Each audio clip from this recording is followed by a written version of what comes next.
one tool to stop your projects and events from failing. So back when I was a project manager many years ago, one of the hardest things was to keep a project within budget, complete it on time, and to do it with the right quality. And so I wanted to share with you one tool which I think will really revolutionize the way your projects are actually started, managed, and completed. So in this video, which is a coaching call I had with someone about leadership and the way they kind of do these things, I discussed this tool and I want to share it with you, and I hope it will be something of real benefit. So the first thing I would say is that it's very important when you're doing something that you're very clear yourself in terms of your own mindset, right?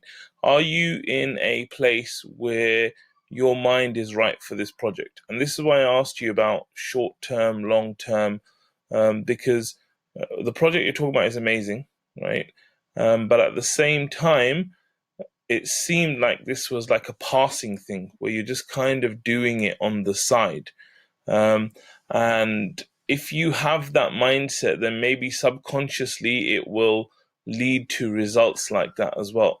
So I think it's very, very important for you to get clear in your own mind that this is a project that I'm doing for this reason, and it lasts this long, and it will include exactly this. So I think it's very important that before you do anything and you take on any projects, that you actually spend some time with yourself and you sit down and you really try and craft out certain things. Now, one of the things they found in project management when they looked into it is that the way you start a project is probably the most important part of the project.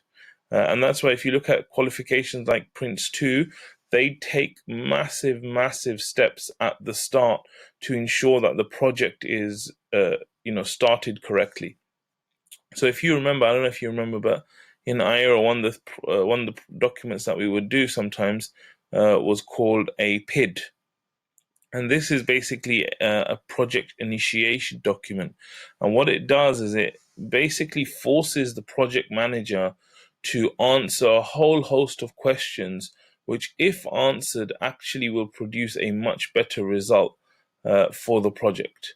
And if they're not addressed or if they're not answered, then we'll end up with projects that that don't go so well and that most people actually have. So just to kind of recap your memory, some of the things that the PID goes through is that it looks at what exactly is the background of the situation, right? So they'll have a background, an overview explaining what it's all about.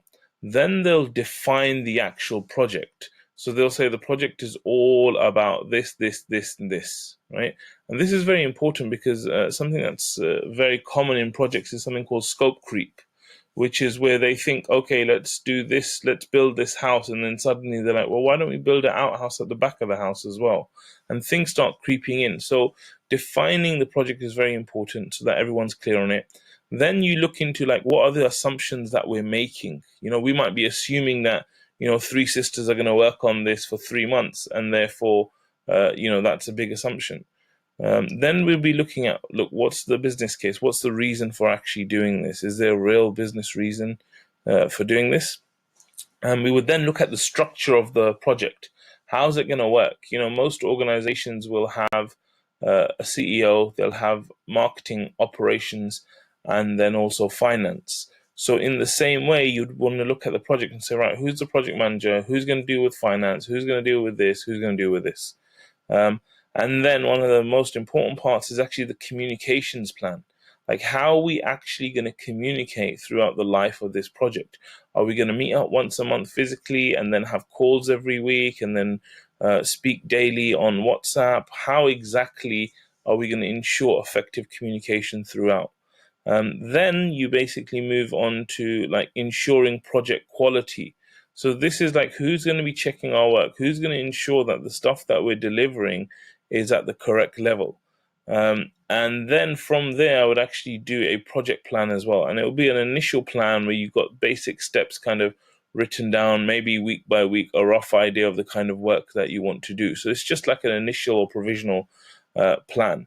And then you'll do things like project controls. Project controls are things like, where are we going to keep the actions? Where are we going to list the risks. How are we going to deal with decision making and things like that? And then there's also things like, exception process and change management and finding structure and all these things. And these sometimes, we just overcomplicate it. But at the heart of it, the whole point of the PID is to give you a clarity on what the project's aiming to achieve. Why it's actually important to achieve it, and who's going to be involved in it, and what are their responsibilities, and then finally how and when will it happen. Okay, so if you do this on your own before you start any project, it'll give you massive clarity, right? And then once you've got that clarity, then what happens is that you can actually share the PID with anyone that's considering coming on. So they get a complete idea of the whole project, of everything that's involved, and you can even start to pinpoint what areas they kind of fall into. So the reason I'm talking about the PID and all this, because I think that a lot of our problems, they actually stem from the way we start things. And I think it might be something similar here.